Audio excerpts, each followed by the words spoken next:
here's the interesting thing. If you want to be in the kingdom, be a kingdom person. If you want to be a person in the kingdom, be a person in the kingdom. That's how I wanted to say that. If you want to be a person in the kingdom, be a person in the kingdom.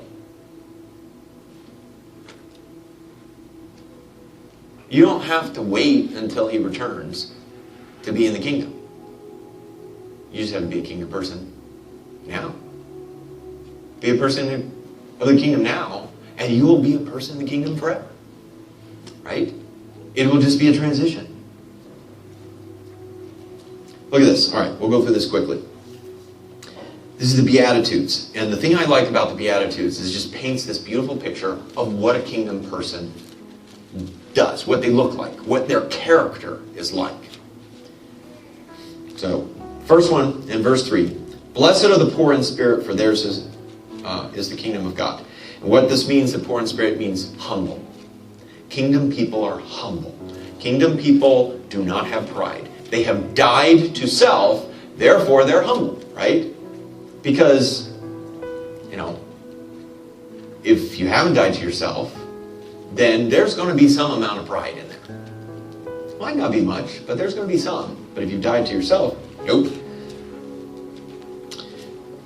Verse 4, blessed are those who mourn, for they shall be comforted. This is talking about repenting from our sin. We're mourning our sin. We have given up on the life of sin. We've given it away. We're done with it. We've repented that. We've had enough of that. We've died to that.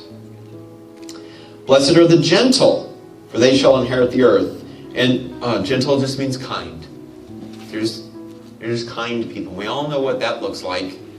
And it's really good. Who doesn't like a kind person? Right? Think about that. The kingdom of God. We've all thought about the kingdom of God in the future and how it's going to be this great place of peace and joy and kindness. We're not going to have all this trouble anymore. And Jesus is telling us, you want to be in that? Be that now. Blessed are those who hunger and thirst for righteousness, for they shall be satisfied. I love the fact that he says hunger and thirst, because if you think about that, when you're hungering and thirsting, you're craving. You're craving it, right? It's a wonderful picture. Kingdom people crave righteousness. They just want it so bad. It's really easy to be a righteous person if you're craving it. Like if you just think about it. When you're hungry, I know this is true for me. I get hangry. I don't know if you guys get hangry. I get that. And when I'm hangry, I'm not thinking about a lot of other things. And I will seek out food. And I will make sure that that food happens. Right? Think about that from a righteousness standpoint. You take that same attitude, I am searching it out. I am so hungry for it. I am going to find it. It's going to happen.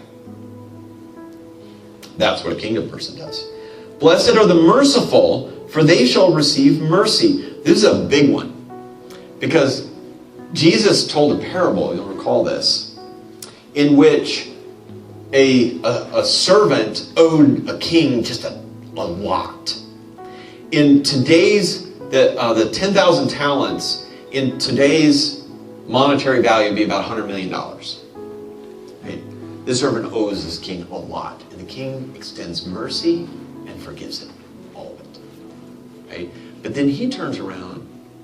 He's not a kingdom person. He was appreciative. He was the kind of Christian who was so joyful and glad that they were forgiven by God.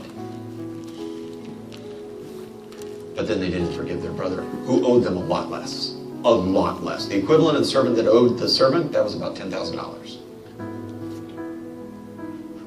So it's not insignificant, but by comparison, it's nothing, right?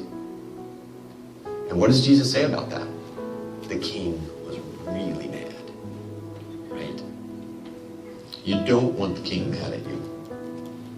So, kingdom people, they just extend mercy.